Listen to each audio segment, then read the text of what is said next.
Welcome to Climate Plus, a Devex podcast. I'm Michael Igo, senior reporter at Devex. Every year, usually around this time, the world turns its attention to climate change and what we're doing, or not doing, about it. At the UN Climate Conference, or COP, negotiators get deep into the weeds on every aspect of the climate crisis. This year, it's happening in Dubai. To help make sense of this complex, critical moment, we're bringing you conversations with leading climate thinkers, activists, and experts, and asking them, can COP28 deliver? I'm expecting COP28 to regain the trust because we lost trust. We built something in the Paris Agreement. We said all together in the same ship. A climate COP, technically a conference of parties to the UN Framework Convention on Climate Change, can be a little disorienting and honestly alienating. There's a blue zone, a green zone, there's a thematic program, ministerial meetings and summits and roundtables, not to mention the negotiations themselves, which can be both highly technical and also very political. To help make sense of it all, I wanted to talk to someone who's been involved in this process for a long time and who has even had the responsibility of hosting a COP. Hakima El-Haite is the former Minister of Environment for the Kingdom of Morocco. She was a vice president of COP21, where the Paris Agreement was signed, and she played a key role in bringing the next year's COP, COP22, to Morocco. Here's our conversation. Hakima, thank you so much for joining us today. Thank you for inviting me.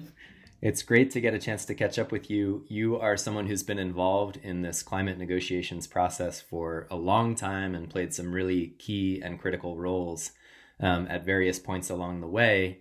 I was hoping we could start with the big picture here and sort of take a step back from this specific COP. You know, in 2015, obviously, we had this big breakthrough with the Paris Climate Agreement. You played a significant role in making that happen. Here we are now, 8 years later. We're seeing all kinds of climate-related disasters around the world. Negotiations continue on some really important, but also very technical issues. When you take a step back and look at this whole climate negotiation process in its entirety, where do you think we are in that story right now? Is it a story of sort of incremental progress, or a story of big breakthroughs followed by disappointments? What's the narrative arc to all of this that you see? Thank you. Let me first begin by the positive narrative. I will Always a good place to start. Yes, I think that since the Paris Agreement, we achieved a lot about raising awareness about climate change. We achieved a lot about relating to technology, innovation, the involvement of the non-state actors. We are moving from a technical agenda to a societal agenda. We are moving from negotiation between ministers and negotiators to an agenda which is held by the citizens of this world, and this is amazing. So we saw the technology evolving also, and the latest report of the UN I have read said that I would say 75% of the technologies needed to meet the Paris Agreement is already available, and this is amazing. Now, what is the bad face of the story and the history is that this COP28 is happening in a very, very special geopolitical situation we are facing as human beings. We know that COP28 is happening in a time of a COVID, a pandemic, which is not ended until now. We know with all the consequences on the rise of the prices, the inflations worldwide. This COP is happening while we have two wars, one in Europe, threatening the energy security of Europe and impacting the food security in Africa in particular. This war is happening also after the result of the stocktake. The stocktake, which is a very, very important rendezvous of the Paris Agreement. And this stocktake this year, which was released some weeks ago, some months ago, said that we are not on the right track to meet the Paris Agreement objectives. And as you said in your introductory words, the world is now witnessing disaster in all the corners. So we cannot, the urgency of climate change cannot wait anymore, and actions should be now. But are the leaders of this world ready to place the urgency of climate change over their own interests, their own positioning, their own geopolitical influence? This is the main question, and we will see the result during COP28. Because since the Paris Agreement, we did a lot. We increased the part of renewable, of the green investment, etc. But what we did also, we increased CO2 emissions. So we are not at all on the right track. You mentioned the global stocktake. This is sort of the process by which countries assess and then report back on their progress against the Paris Climate Agreement. And as you mentioned, many of them are not taking the necessary actions or seeing the necessary results to measure up. I guess I'd be curious to hear, how do you reflect on the Paris Agreement itself at this point? Is that agreement proving sufficiently resilient to stand up to all of the pressures that you're describing? Does it have enough teeth? Did it come with enough, enforcement power, or at least sort of self-enforcement power? Is it the fit for purpose instrument of agreement that everybody hoped it might be? In any agreement, you have those who are feeling winners and those who are feeling losing through an agreement. There is no fair agreement in this world.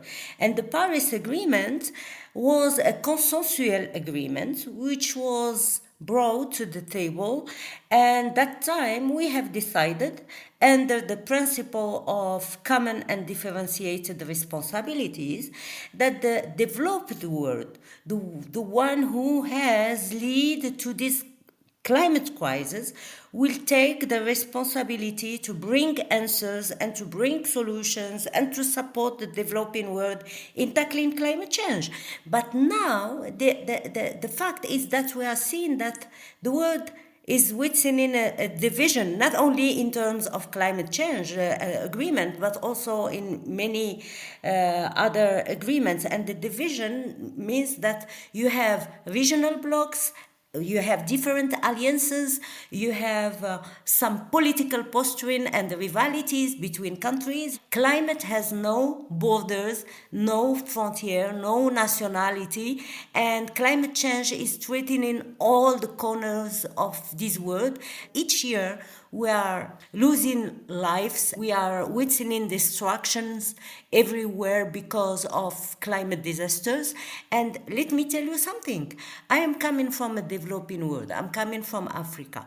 If in United States, in Europe, we have the financial capacity to tackle the disasters and to tackle climate change, here in the developing world, and especially in Africa where I'm coming from, we don't have such capacities. We even don't have the technology. And the consequences of this lack of financial capacities, of this inertia of inactions to tackle climate change are felt in Europe. Look at the waves of migration we are generating because of conflict around water, because of the access, the lack of the access of electricity. Can you imagine that 600 million people in Africa don't have access to energy? So the Paris Agreement is a development agenda, is a security agenda, is a peace agenda. And we need to come back again and to build the trust, because today the trust is eroded. Many promises from the Paris Agreement were not kept.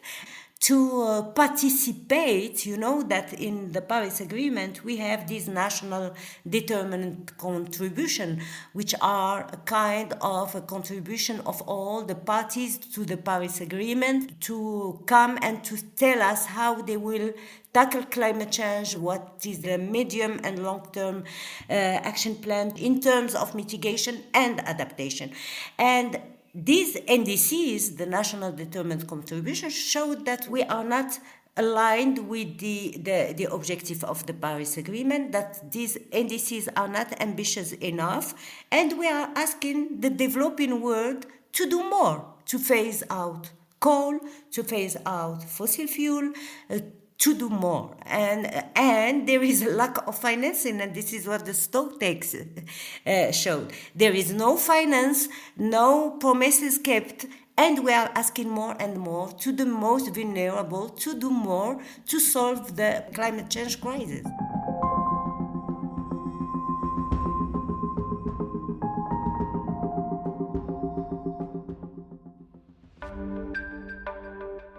Climate Plus is supported by the World Bank.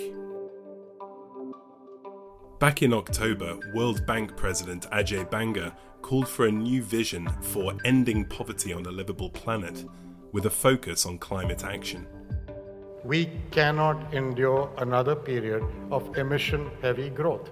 We must find a way to finance a different world where our climate is protected, where pandemics are manageable, if not preventable, where food is abundant and fragility and poverty are defeated. We do not suffer from a shortage of solutions. We're just paralyzed by a persistent lack of courage to pursue them. The good news is that we have solutions like these within reach and resources at our disposal to scale them. To learn more about efforts to end poverty on a livable planet, search for the World Bank Group at COP28 or click the link in the show notes.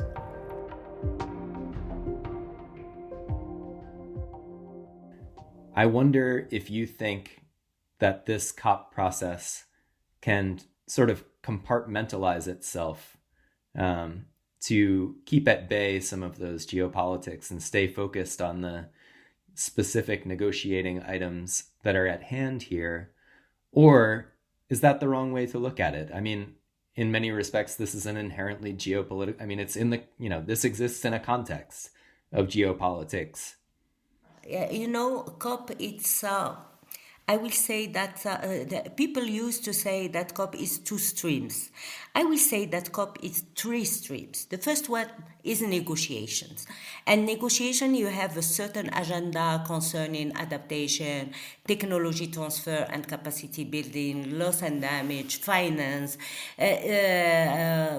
global cooperation, the non-state actor involvement, etc. This is a stream. The stream of negotiation can move, but it is depending on the political stream. And this political stream is not decided by the negotiators or the ministers of environment. It's decided by the leadership of this world. We know that the major part of CO2 emissions is coming from fossil fuel. So if tomorrow the decision to decrease CO2 emissions is to cut or to phase out from fossil fuel and to cut fossil fuel subsidies, the economic consequences on the most powerful countries in the world will be very heavy. Can we live in a world where China is still producing coal and energy from coal and from fossil fuel, and United States is not? I don't think so. So I think that you cannot separate the three agenda: the agenda of actions, which is the non-state actors agenda. This is the first stream. The second one, the agenda of negotiations. And the third one is the political agenda. And this political agenda is very important. If we are not linking these three streams, we are not moving at all. If the leaders are coming to the COP, are making statements, are making pledges, and it's not translated into the agenda of negotiations, it leads to losing the trust of all the countries. And this is what was happening. And we were denouncing the fact, as ministers, that the negotiators were not aligned with the leaders' pledges. The move on the path of carbon neutrality can only be possible if these negotiations are first fair between the North and the South, the developed world and the developing world, if these negotiations are inclusive and nobody is left behind. At what happens this year in Marrakesh, here in Morocco, we had the event of the World Bank, the regional event of the World Bank, which was held for the first time outside Washington in Marrakesh. And we were talking about the reform of the financial institutions to make them aligned, to green them, and to make their investment aligned with the Paris Agreement. But this, which is amazing, it's in itself a dilemma. These institutions are financing the developing world, which is now not a big emitter. If you take the example of Africa, Africa is only emitting 4% of CO2 emissions. So if you come to Africa and you ask the Africans to green their investment, they will not have access to their natural resources anymore, to their gas, to their oil, to their coal, and you will burden their debt, and it's really a dilemma. I think that we should reach a consensus where we are giving access to such countries, to the most vulnerable countries, where first keeping the promises of 100 billion a year.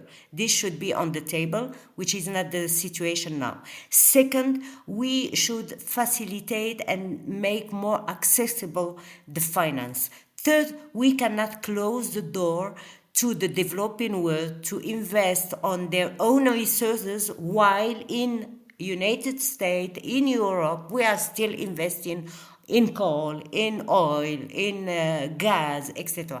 So I think that if we want to find a balanced outcome of COP28, we should have some wisdom and some fairness, some justice, to make things happen. With the three streams that you outlined, the action stream, the political stream, and the negotiation stream, what does a successful COP28 mean to you? What does that look like when everybody, 2 days after they planned to, finally packs up their bags and heads home from Dubai this year? What will tell you that it's been a success, recognizing that those three streams, as you pointed out, are all mutually dependent? I will differentiate between these three streams. The first one is negotiations. Negotiations, there is a certain agenda on the negotiations, and the negotiators have to deliver on each item. So this is, and I can tell you that the pre-COP didn't was not very successful in terms of reaching a consensus on the agenda negotiation. And the second stream is the political one. And the non-state actor stream is the most active in the three streams. So innovation is there, the non-state actors are involved, but they need this political signal from the leaders that will ignite and will foster the development and the innovation. When you are talking, for example, about electrical cars, you cannot continue in United States, in Europe, to subsidy fossil fuel and oil, while in the same time you are encouraging electrical mobility. So these companies are not feeling secure because they are feeling that they are not competitive because of the subsidies. You cannot remove the incentives on the electrical mobility, increase the subsidies on oil, and say to the private sector, yeah, please invest in green mobility. These are incoherencies which are not helping the private sector to invest on climate change. So we need that the international community or the leaders, the political message should be first coherency. Second political message should be justice and fairness. We are not renegotiating the Paris Agreement. We have already made this agreement, and we have these two lists, and we have the developing world and the developed world, and each one of these areas have its responsibility toward the historical pollution and the historical emissions of CO2 emissions. So we are not negotiating again and once again the Paris Agreement, and this should be clear in the mind of the leaders. You cannot stop an agreement on loss and damage because China is still emitting CO2 emission, and it will peak in 2030. We have decided already under the principle of common and differentiated responsibility that China is in the list of the developing world. That was the decision of the Paris Agreement. Did we make a mistake? Yes, maybe, because I was advocating for all the industrial countries should answer and take the same responsibilities. We did not succeed in making this happen, and the Paris Agreement is what it is. And there is a say in Arabic which says, better to have a bad agreement than to go to the court. And this is the situation now. It's maybe unfair for some countries, but we have to respect this agreement. And exemplarity should come from the developed world. I always used to say in Morocco, unless, that it's not climate change, it's climate chance. But in Morocco, we are not an oil producer, we are not a coal producer, and the best reservoir we have is sun. So we have implemented the biggest installation of solar power. We are greening our mobility, our transport. We are building in a sustainable way our new programs. But in Morocco, we have no choice. If you go to the Gulf regions, take Saudi Arabia, for example, or Algeria, 90% of the GDP of Algeria is oil-based. Can you ask Algeria tomorrow to phase out fossil fuel? No, you cannot. So I think that there is a balance to reach and to find, taking into account coherency, fairness, justice, and especially responsibility.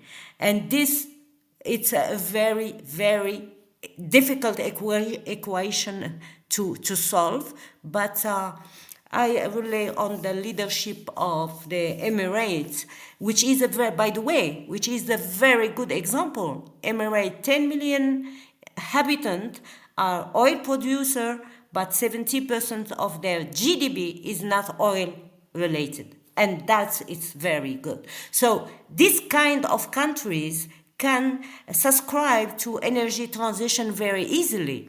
But its case, it's different, and let's open our mind to reach this carbon neutrality with a minimum impact on the most vulnerable.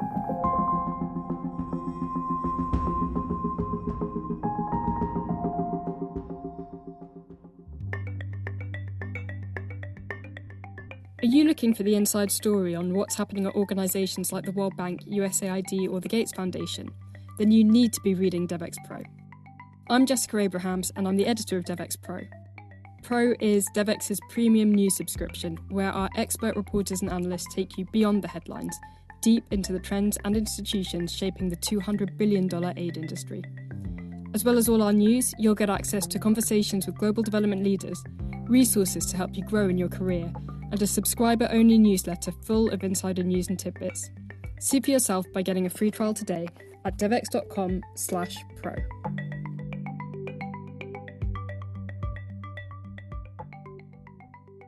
It obviously gets very complicated in the details, and even with something like common but differentiated responsibility, the principle makes a lot of sense, but ultimately, as you're pointing out, you're dealing with something on almost a case-by-case basis, country by country, and each of those countries has their own political economies and leadership transitions and all kinds of things going on internally. So it gets very, very difficult, particularly to sustain over time. But I guess I'm picking up a few sort of common threads or themes in what you're saying, one being upholding prior commitments, another being avoiding hypocrisy or double standards, and a third being a sort of overarching obligation to equity and justice throughout this process. Do you see those as some of the key principles to maintain here? Absolutely. And this, for me, it's not only a question of the North and the South. Look at what is happening in Europe, for example. In Europe, this year, after the war between Russia and Ukraine, Europe was put into energy insecurity, and they are reopening some coal industries. The consumption of oil and gas have never been as high as it was during the war in Europe. But what can we say to Europe? Stop heating your houses and die because of cold, because you didn't implement renewable since the Paris Agreement? How can we deal with such issue? I think that we should first, as leaders, think about what is the priority of this world. What is negotiable and what is not negotiable? A war is always negotiable. Climate change, no, we are not negotiating with Mother Earth. When Mother Earth is angry, nobody can stop it. War, we can stop. Diplomacy should work again. Multilateralism should work again. We cannot forget the consequences of the First World War and the Second World War with the promises the world leaders did that time after the Second World War. So I think maybe these wars are opening a window of opportunities to open the eyes and the brain and to bring back the wisdom of the leaders of this world. Because exactly like as the war do, climate change is killing. And I think that we need to realize not the urgency, but how dreadful is climate change and nature can be. And if we take into consideration such things, maybe we will have to live in a better place and a better world and a peaceful world. Well, Hakima, it's a daunting but optimistic agenda. I appreciate so much your sharing those ambitions and aspirations with us. Thanks for taking the time to talk with me today. Thank you. Thank you so much. Thanks for listening to Climate Plus. If you enjoyed today's episode, please share it, and you can also leave us a rating or a review. We'll be publishing episodes twice a week in the lead up to, during, and after COP28. So make sure to subscribe on your favorite podcast streaming platform.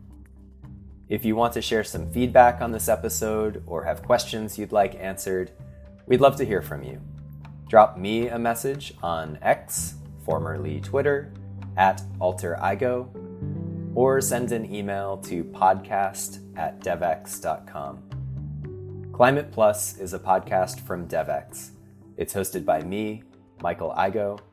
Today's episode was produced and edited by Naomi Miara.